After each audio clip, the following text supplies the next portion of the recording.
తెలంగాణలో సంచలనం రేపుతున్న phone tapping కేసులో ట్విస్టులు మామూలుగా లేవు.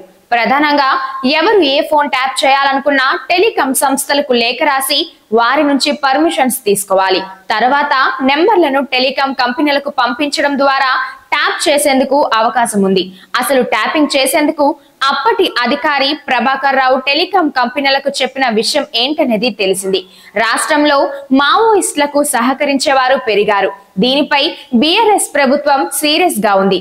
అందుకే ఎవరు ఎవరితో మాట్లాడుతున్నారో తెలుసుకునేందుకు ట్యాప్ చేయాలని భావించామని ఎస్ఐబి చీఫ్ హోదాలో ప్రభాకర్ రావు టెలికాం సంస్థలకు లెటర్ రాశారు. ఈ నేపథ్యంలోనే వారు ట్యాపింగ్ కు అవసరమైన సమాచారం చేరవేశారు. సుమారు 3250 మందికి పైగా ఫోన్లు ట్యాప్ చేశారని ప్రాథమికంగా అధికారులు నిర్ధారించారు. అయితే అప్పటికే పోలీస్ ఎస్ఐబి ఆఫీసర్ ప్రణీత్ రావు ఎన్నికలు అయిన వెంటనే ట్యాపింగ్ డేటాను ధ్వంసం చేసేశారు. దీంతో ఆ ఆధారాలు దాదాపు లేకుండా పోయాయి.